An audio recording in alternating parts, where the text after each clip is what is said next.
Hey everybody, my name is Jesse Collins, and I want to tell you all about my show, the Gentleman's Wrestling Podcast, here on the Voices of Wrestling Podcast Network.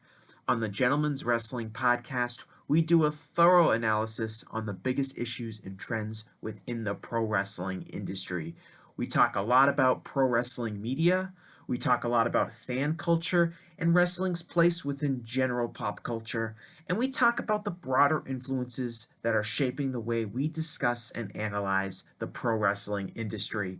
We've had some of the brightest minds in the pro wrestling intelligentsia on the show, including WrestleNomics host Brandon Thurston, both Rich Craich and Joe Lanza from the Flagship Wrestling Podcast, Trevor Dame from the Through the Years podcast, and a whole lot more. This isn't a show for hot takes. It's not a show recapping the latest episode of television. This is a show focusing on the biggest topics in pro wrestling and doing a deep dive on the real stories behind the surface level analysis you might find elsewhere. The Gentleman's Wrestling Podcast is available wherever you get your podcasts, and we'd really appreciate it if you gave us a try. Thanks. This podcast is a member of the Voices of Wrestling Podcasting Network. Visit voicesofwrestling.com to hear the rest of our great podcasts, as well as show reviews, columns, opinions, and updates across the world of wrestling.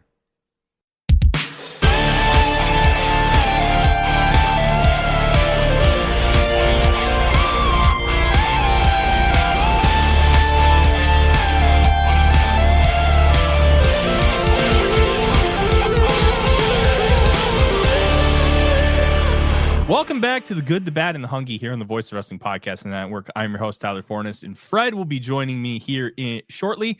But we want to get started here real quick because we have a special guest on here today to talk AEW ratings as he broke the scoop on Max's ratings here just on Monday.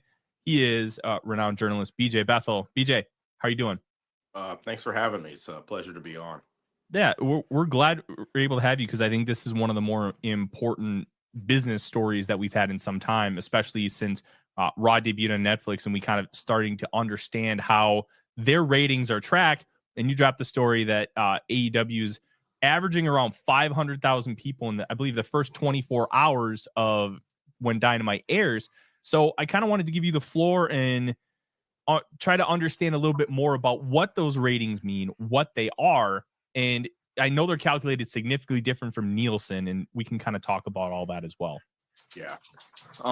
Obviously, streaming has become a very important part of the business this year for wrestling. WWE's jumped in both legs, head, arms, legs first. AEW's got like maybe half of a leg in there. But this has been a story I worked on for a while, but because it's hard to get these numbers. Getting numbers on streaming platforms is very, very hard. A lot of times the executives don't know them. Top people don't know them. Maybe that's because they they care about the big number, which is subscribers and how much money they're making, the stock prices. And this is also something where there is just, if you look at, I'll track it this way. I'll tell you, I'll try to explain it this way. It's like if you're looking at a baseball player and I'm going to say, okay, Joey Votto, he retired, but I'm going to judge him because he has a 293 batting average. Well, somebody else may look at it and say, well, no, I judge him because I call him, I think he's at a 410. Well, no, I think Joey's a 293. That's what it says here. Well, both numbers are right. One's a batting average, one's an on-base percentage, right? There's millions of statistics and metrics and numbers that they can go through. And how each streamer even counts those metrics, how they judge them, how important they are to each one's different.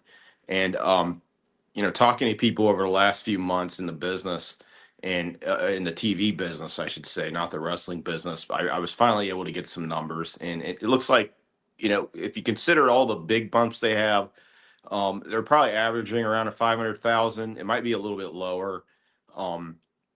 But there's a big deviation in play from week to week. So there's a plus minus. So basically, if you go through what they're counting, what they look at is the numbers that I was given was 60 million watched minutes for the show, which in an hour's time would translate to 1 million viewers. But AEW, at times, for more or less, they're averaging close to about that for 2 hours, which would be close to the same as saying 500,000 viewers. Now, that's different than how Nielsen would track it, because Nielsen would just look at the live viewers, and I believe they just look at the live viewers. I don't think they look at the tape delay ones or people that have recorded it and watch it later. But that also includes the day plus one, which means people watch it the next day. So viral moments have a big impact on that. Like I was talking with Dave Meltzer yesterday, and one I mentioned was, Mox getting the bat stuck in his back. A lot of people watch that. Mm-hmm. Other things, Tony Storm may have a crate promo. And I think with AEW, this is something that will affect it a lot, like word of mouth, because they just you never know when a 5-star match is going to happen, and match quality is extremely important to AEW fans. So if they hear the buzz around a match, they may, if they miss the live airing of the show, they'll hop on Max, they'll see what's going on. A lot of people seem really kind of confused or even irate, like, oh, how can they double numbers all of a sudden? Or they're kind of having about 75% gain, probably a little less overall, but from having the streaming. But the thing is since AEW's come into business in 2019, TNT and TBS, their homes have been cut in half. They're down to around 70 million homes. When they started on Max in January, they've upped that homes. They're now up to around 60 million homes just from streaming. So they essentially gained back almost all the homes they've lost over the last 5 years as people have cut the cord. Mm-hmm. So that's the important thing to remember. That's where these viewers are coming from. So these could be lapsed fans who couldn't afford cable anymore, and now they're getting the opportunity to watch the show again. They could be new viewers. There's a different, there's all sorts of, having that streaming platform and having all those new homes gives them a lot more opportunity to get more people watching. And I think that's a really interesting part about this whole cord cutting thing. And so many people are doing all these streaming platforms. And one thing I want to ask about here, with your knowledge of the television business, is when we have so many different streaming platforms now, like wrestling fans, if you want to watch the major companies, you need to have NJPW World, you need to have Max, you need to have Netflix. Are we like, where are things at as far as wrestling health from a streaming standpoint? Are we going to start to get too close to having too many different options that it might end up crowding the market? This is what the entire TV industry is battling right now. Like Paramount was up for sale on and off quite a bit. Yellowstone, which was a big hit series, helped save them on there. But, there's been a lot of consolidation in the business because not everybody's going to be able to afford to pay $15 a month for every single streamer. Like, let's say I want to watch Friends. I have to go find which streamer it's on, and then I got to go pay that much money a month. I want to watch Marvel movies, I got to go pay for Disney Plus. If I want to watch the DC movies, I got to go pay for Max. If I want to watch sports, I got to get ESPN Plus, plus whatever other sports apps are out there. Maybe if I'm a Red Sox fan, which I am, living in Ohio. Sorry about the dog. It like I got to get MLB TV. Right now, I don't have no idea who the Reds are airing on because they were with Bally Sports Network and they're kind of up in the air. But it's this is what's happening with wrestling, and it's like trying to figure out, okay, if I want to watch Ring of Honor, New Japan, WWE, AEW, and TNA, I'm a big fan. I want to keep track of those 5 promotions. Well, that's like 5 different That's like 5 different apps or channels or different things you have to subscribe to watch all of those. TNA, some of WWE, some of AEW, all of AEW's on Celestial TV cable, right? I can watch it on there. If I want New Japan, I got to pay for New Japan World. If I want Ring of Honor, I got to pay for Honor Club. So that does become a problem. So then the fan has to look at, okay, what am I going to prioritize? What am I going to watch? I mean, I've been a New Japan World. I'm a huge New Japan fan. They're probably my favorite promotion. So it's like, but it becomes a financial decision. Like, okay, can I afford to pay for them this month? Can I not? And it's certainly a problem for fans. And it's not like the old days where you just get a big cable package and you have 100, 300 channels and you just watch whatever's on there. But at the same time, this is kind of like how the business has always been. I mean, if you wanted in the 80s to see what was going on in the Mid-South and you lived in Ohio, you had to be tape trading with somebody. So, I mean, at the same time, it's kind of good because it opens these opportunities where you can watch these things, Mhm. watch these shows on different platforms. It gives opportunities to platforms like Triller, where they have a bunch of tons of great indies and they show a lot of like mainstream bigger shows too. But at the same time, it's also cost prohibitive. Yeah, the cost prohibitive thing is something that I've kind of kept track of over the years because just with my streaming, I've significantly consolidated what I'm doing, and I'm 35. I'm not somebody who's necessarily struggling for money, which I know a lot of people in my generation and younger are doing so, especially with how the job market is. But I want to shift the conversation a little more toward the metrics of how this is gathered, because Nielsen has been the standard practice for gathering viewership for a long time. And Nielsen isn't perfect; it has its issues, but I find it interesting how you kind of laid out the how the data is gathered for these streaming platforms, where it's based on like total minutes watched, and then there's kind of like an algorithm to kind of determine that. When like, can you kind of explain that a little bit further? And in your opinion, does it give us a real accurate representation, or is this really just the best that we have right now? I think it gives you, I don't know, it depends on how you view it. Netflix's big number is they want to know the amount of people that watch the entire show, Mm-hmm. minute one to the last minute. That's their big minute. That's their big push because they're getting more into advertising. For other streamers, I don't even, Max has different. Max may have the same priority. They may have a different priority, but there's so many numbers and metrics and analytics that you can look into. Just like in different ways you can analyze them. It's almost information overload, and they also lock onto that information tightly. Like I was just trying to, I was asking a friend of mine who works in the TV business, and they're at a streamer right now, and I asked them, I said, well, what do you guys consider a viewer? Like, is it somebody who just, could it be somebody who clicked on the show by accident and just continued what, just by accident for a second and clicked off? Does that count as a viewer? Do they have to watch for a minute, 5 minutes? They couldn't tell me because that's proprietary information. Mm-hmm. It's part of an NDA.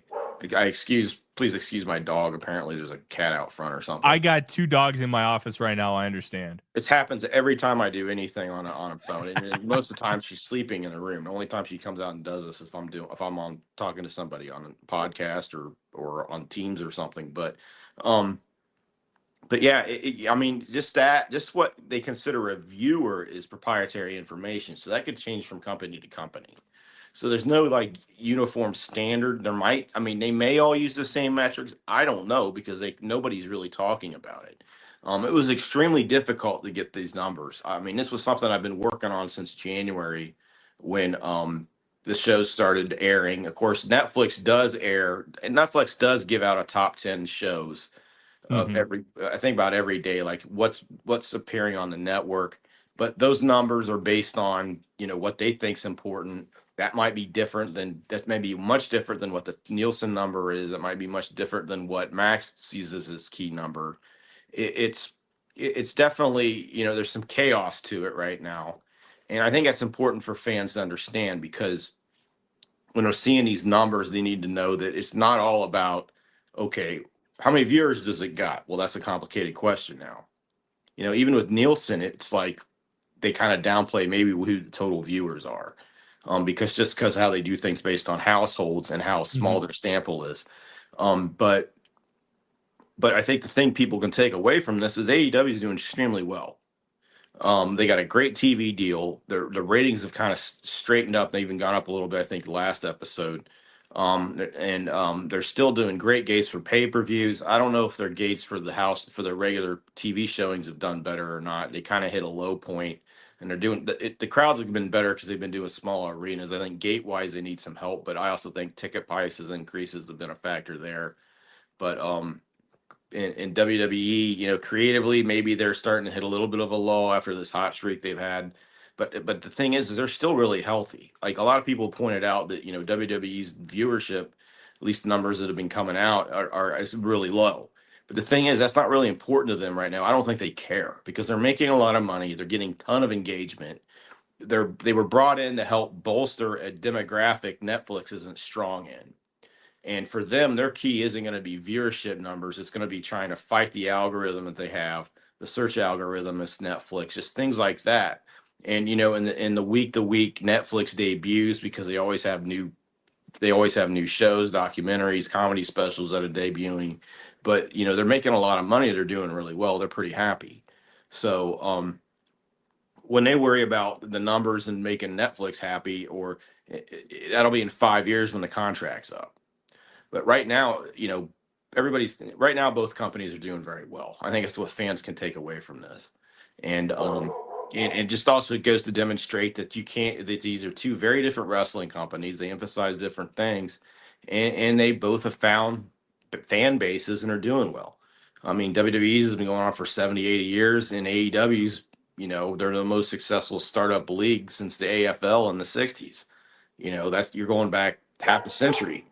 So they're both doing great. And I think that's the thing fans can take away from this. And they're both getting viewers online. And, WWE's not, WWE took a big risk jumping into this pool full streaming with Raw. Now, SmackDown's still doing pretty good. They're getting about 1.2, 1.3 million ratings a week on USA, but they're also losing a ton of homes. So, 5 years ago, that'd have been a 2 million just based off the home loss. If you keep the ratios around the same. And, but this is the way forward. You're going to see more companies doing this. You're going to see AEW getting further into streaming. Local TV is getting into streaming big time. They're adjusting. In the newsrooms are adjusting for it locally. That's happening at all the TV stations around my area. So this is the way of the future. And for fans, it could be a good thing. It could be a bad thing. Hopefully it becomes a more affordable thing. Right now, it's kind of expensive. Yeah, and I kind of want to go back to your AFL question because as everybody here knows, my day job is writing about football. So if this is the most successful startup since the AFL, who's their Joe Namath? Like I think that like to kind of shift more towards a broad perspective of wrestling because we're both wrestling junkies. Who is that guy for AEW right now? I don't know. I think you would have said Mox up. He's getting a lot of bad heat for the Death Riders angle, but I think a lot of that's misconstrued. I think Mox and the Death Riders really kind of set them back, gave them the factory reset they needed. Like they needed to be able to delineate better between. They needed an overarching storyline to clean things up, and they needed somebody who was really hated. And Mox is like, you know what? I'm gonna go do this, and he's done it very well. If I have to say somebody's their Joe Namath, I would say it's John Moxley. I think he's the guy that's always there. He may not have the fur coats on the sidelines or kissing Susie Colbert or hanging out on the pool making predictions. But I think if you look at their MVP, it's always Mox. Yeah, I wouldn't disagree. And let's bring in co-host Fred, who is finally home from Philadelphia. Fred, we've kind of discussed a lot of the main points, and we're starting to get really into minutia of it. Is there anything that you have for BJ as we continue on? Without knowing what you already discussed, not really. This is what I add to the podcast. BJ, thank you for joining us. Problem. I Thanks do for want to having ask, did we discuss like how they define a viewer, like what that really covers? Like, we talked about this earlier, but I'm glad you asked again because I think this is very important. I actually did talk to somebody I've known for a while who works with a streamer, and I asked, okay, how do you define a viewer? Is it somebody like if they just accidentally click? You've done it before. You're clicking around on Netflix. You're looking for something to watch. You hit the button on accident on the wrong show. Does that make you a viewer of that show? Does that count? Do you have to watch for 30 seconds, a minute, 5 minutes to be a viewer? Do you have to watch for 10 minutes? Like what counts as a viewer? And they couldn't tell me because that's proprietary information. That's stuff that they sign an NDA where they can't tell people that. So it could be different for every company. It could be the same. It could be the same as what Nielsen considers a viewer. It could be completely, utterly different, which I'm going to guess 95% that is different than what Nielsen considers a viewer. So that's information that I don't know. And it's not out there. That makes this kind of harder to it makes it harder to translate what these numbers mean. I think it also, if it's more relaxed, it explains why, AEW is able to get like such a good high average week to week. Um, from what I'm told, most weeks they do a little lower, but they've had shows that have done really, really well that's bumped that up.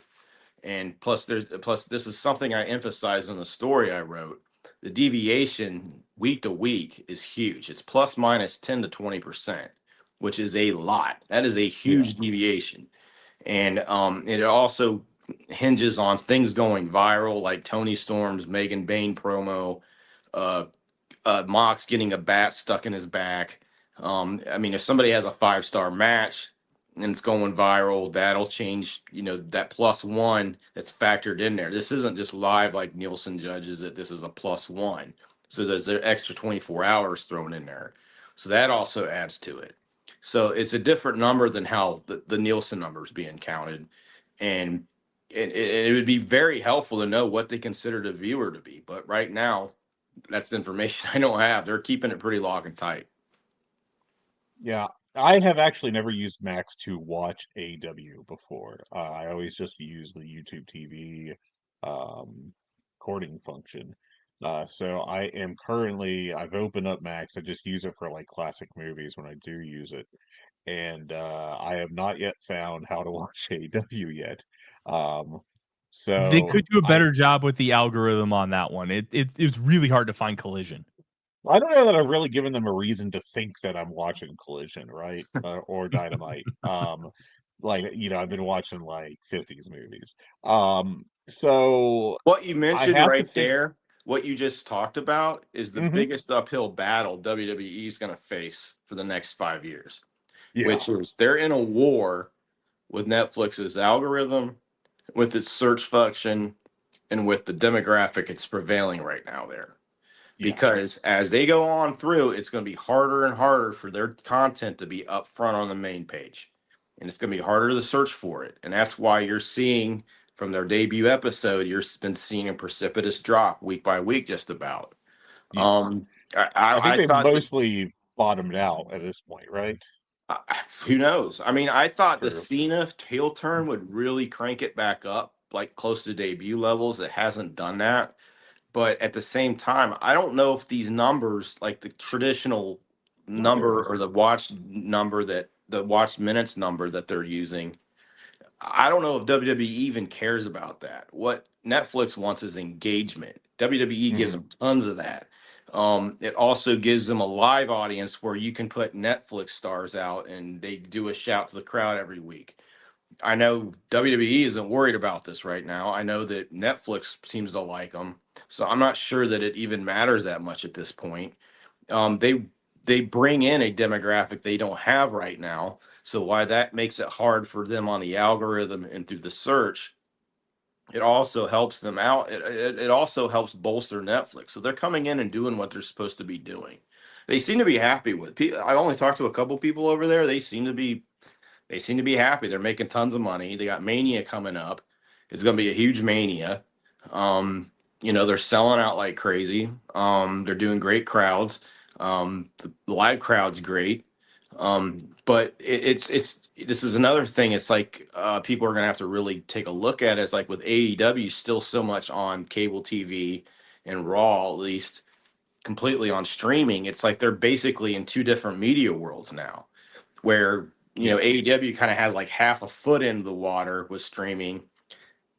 WWE's in it head first. So trying to judge these two companies against each other is about impossible anymore. I mean, it's always been a trick because they're two very different companies that emphasize different kinds of products. But it's not going to keep people from doing it because obviously one's number one, one's number two. This yeah. goes back to the mid 90s when the internet started and WCW and WWF were on Monday night TV every night. But but really you're looking at two different companies in two different media areas right now. And it's going to be harder to judge them against each other. You're going to have to judge them based on their merits, which is, did you like the shit? Which show did you like? The thing I was getting to with Max is that it took me like 5 minutes to find where I can watch AEW at this point. And when I do pull it up, it defaults to offering to let me watch the first show of the year, which was the New Year's Day Dynamite. So I think you have to actually work, unless, sample size of one and all that, but I think you actually have to work to get to the point where you're watching the most recent show. Yeah. So I'm kind of dubious that there's really going to be a lot of like accidental views on this just because the amount of work you have to put in to get there. Yeah. I mean, the algorithms work to where it will work. It will search for what you're looking for. Now, I don't know if yeah, I'm guessing the accidental views are gonna be hard to find because that's what WWE is running into week to week to week to week. Because every week they're gonna get fewer and fewer of those views as they get further away from the debut. And with AEW, it's the same thing. They get some featuring on the sports stuff and things like that, but it also depends on what you're on there watching for. Like I love classic movies. I watch a lot of them too. But I'm not on Max, but I've been on Netflix, I've been on Disney, and I know exactly what pops up. Yeah, it's hard to if it's something that you're looking for casually to watch, it's hard to find it on there. If you're just wanting to glance at new stuff, it's just going to show you stuff that you already like. So that's something that, maybe they adjust that in the coming years, try to give people more of a view of what else is on the platform. But, that's an uphill battle for both companies when it comes to that's an uphill battle for every show, every comedian, every sport that's on these platforms. Like if you're watching, Murder She Wrote on Amazon Prime or Hulu or whatever, and all of a sudden you got a feeling, well, I want to watch the football game that they're broadcasting this week. It's probably not going to be popping up for you. Well, it's the NFL. Who knows how they'll pop it up? They'll Yeah, probably I put think it on they'll the push front the page. NFL, but But if, I like, think let's say I want to watch, okay, I want to watch Saturday Night Live from 35 years ago.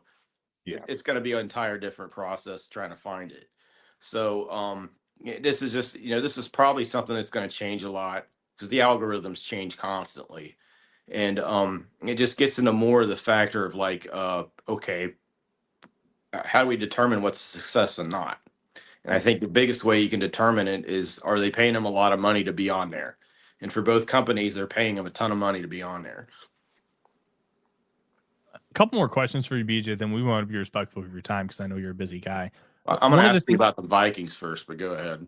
Oh, absolutely. One of the things that really interests me about when you release these numbers is the amount of growth that we're seeing for AEW with streaming. And obviously, it's a little different because now Raw is only streaming, but the growth for what the viewership was on television is essentially doubled. Whereas Raw hasn't necessarily gotten quite to that point. They're hovering just under 3 million when they were doing around like 1.8 million in viewers on cable. So, what is there anything that we can make of that data that AEW has a significantly higher threshold as far as their growth with streaming, or is it just like something that's a random data point that we can't really explain yet?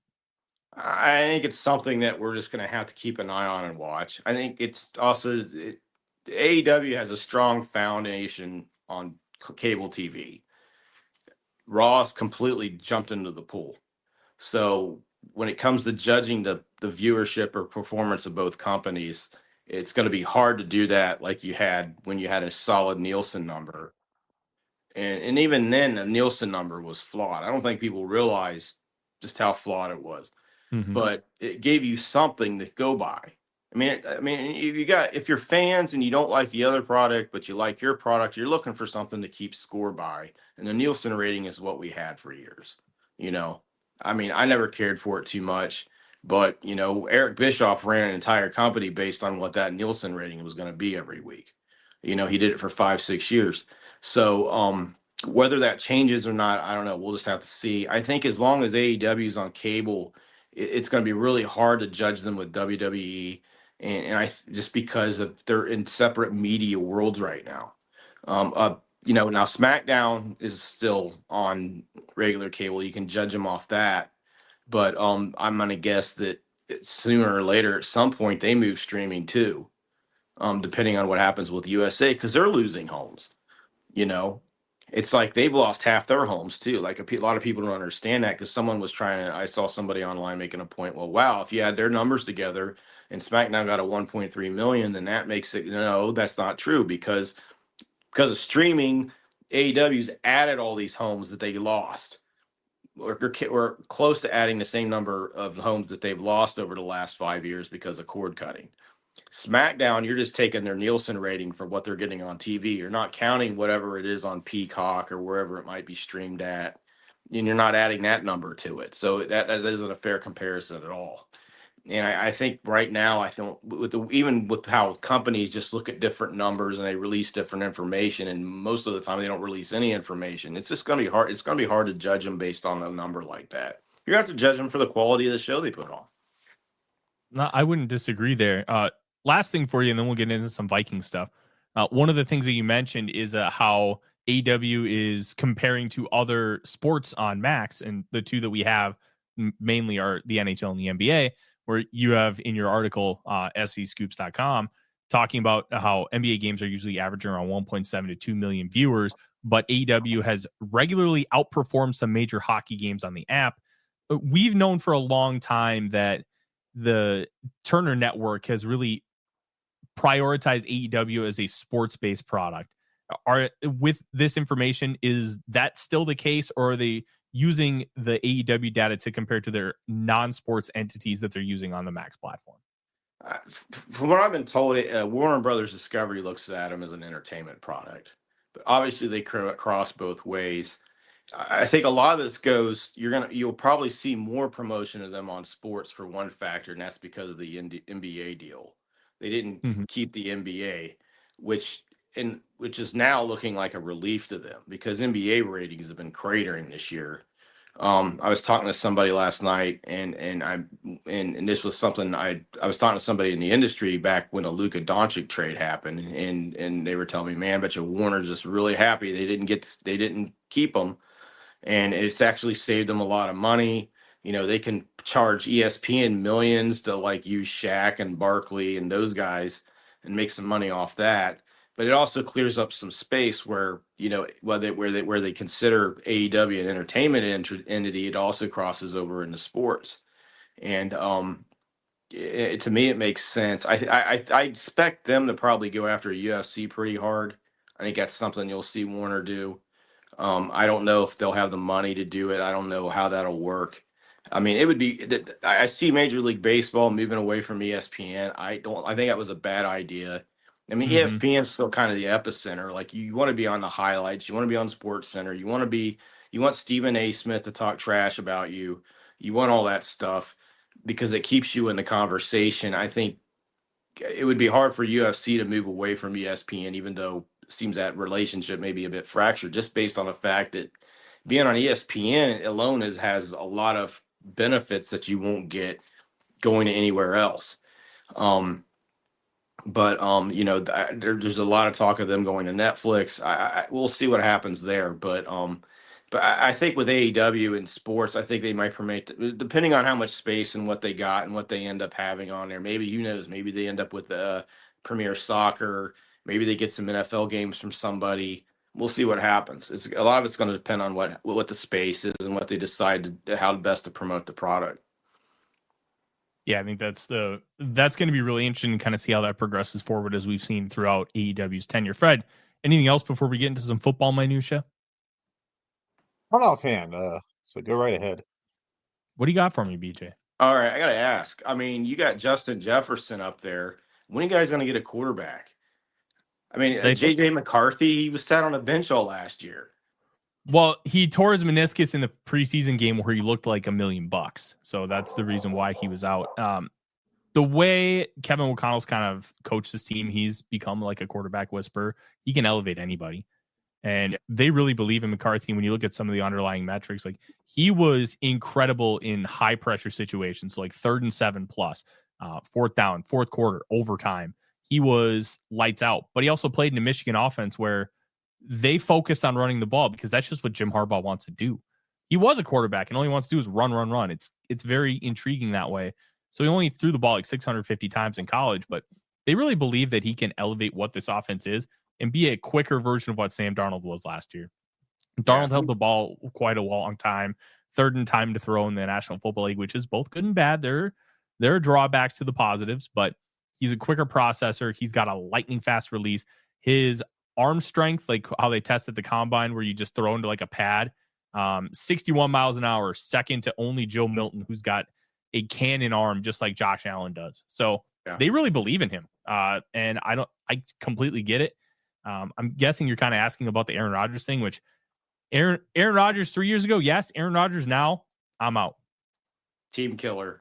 I wouldn't touch him with a 10-foot pole. I think that the play that summed up the Jets and Aaron Rodgers to me was that the flea flicker back and forth with Devontae Adams last year that ended up with Rodgers throwing back to Adams and Adams getting absolutely trucked by, to me, I couldn't stop laughing when I watched that. I'm like, this is what happens when your ego gets a little too big. But I will say this about McCarthy because I watched him for a long time because I'm an Ohio State fan, and it was brutal. But he is great on the rollout. I think that's where he's going to differ from Darnold a lot, is that he's a guy who can get around the pocket, and Jefferson's definitely a guy who can move around and get open. That should help them out. Do you guys see your defense matching up with Detroit, though? Detroit seems to be the best overall team. Jordan Love and the Packers are pretty good, but I think it's Detroit's division right now, and they seem to be the better overall team. What do you think the Vikings have got to do to kind of get over that threshold? Their biggest thing was they didn't have an interior pass rush last year. Everything that they were doing from a pass rush standpoint was their NASCAR package, 4 edge rushers. And they were trying to do a lot of stunts, a lot of longer developing rushes. But when you have guys like Jared Goff and Matthew Stafford can process super fast and get the ball out in 2 seconds. Well, if your guy is stunting and he can't get pressured till 2.5 or 3, it doesn't matter. So being able to get quicker pressure on the interior, which is why they signed Javon Hargrave and Jonathan Allen, you'll be able to impact those guys, because Jared Goff did not play well in that last game. He was bad, but it didn't matter. Really bad. It didn't matter. And Brian Flores does a great job of maximizing the talent he has, but now he's getting the talent he wants, and it's coming in more droves. So now that they're getting more of that talent, I think you're going to see a vast improvement in how they play defense. And the quickest path to the quarterback is straight ahead. So even if Allen and Hargrave only get like a 10% pressure rate, that's still like a really, really good defensive tackle as far as a pass rusher is concerned. Nobody's Aaron Donald. He got like 28%. He is like one of the best football players to ever suit up. Yeah, and he's definitely first ballot Hall of Fame. I mean, Chris Jones is incredible too, but Donald is the guy. But yeah, that I know a lot of Vikings fans. That's why I had to ask, and I don't think people realize how long suffering this franchise has been. So I'm hoping you guys can pull one off, and I mean, at least get in the Super Bowl. Unless you're playing against Burrow, then I'll root for you. But otherwise, I'll root for the Vikings. But yeah, I just had to get that in there. I'm a big football fan, so yeah, I'm glad to see that. I think I'm glad to see they build up some defense. Hopefully, they can get some pressure on some guys next year. And I'm glad. If good for you, you don't have to play in the NFC North. Good Lord. The Bengals take a beating with that every year, but hey, it's been a lot of fun, guys. Thanks for having me on. Hey, thank you very much, BJ. Any plugs you want to get out of the way where people can find you and your work? SEScoops.com. I've been writing there. Mainly I wrote about the AEW TV deal for some of last year, but mainly my coverage focus has been the Vince McMahon trial, both the civil trial and the criminal investigation. And I had a story last week on the latest on the Janelle Grant lawsuit. That was my, working as a journalist at a little crime in courts. So I kind of just purveyed that to wrestling. There's a lot of write-ups up there if you want to know more about the case, and an interview with Janelle Grant's attorney, Ann Callis, as well, if you want to read more about her case and what's happening with it. So yeah, check out SEScoops.com, and hopefully we'll have more on what's going on with these streaming wars, I guess we can call it now. But yeah, thanks for having me on, guys. I really appreciate it. Right. Much appreciated, BJ. Thank you for your time. Make sure you finish up by liking and subscribing, following BJ here on Twitter, and following his work. And we will see you next time. My name is Tyler Fornes, and I am one of the co-hosts of the Good, the Bad, and the Hungee AEW podcast here on the Voice of Wrestling Podcasting Network. We take a broad scope approach to the world of All Elite Wrestling and the entire universe of Tony Khan. We talk about the big matches, the big stars, the promos, the storylines.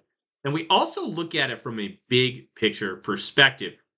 How are things going to change over the course of the next 10 years with AEW still in the picture? How are companies like WWE going to adapt and adjust to AEW? Are they going to be a similar way like they did with WCW in the late 1990s? Will there be a counterpunch? We talk about all of that and more on The Good, the Bad, and the Hungee every week on the Voices of Wrestling Network.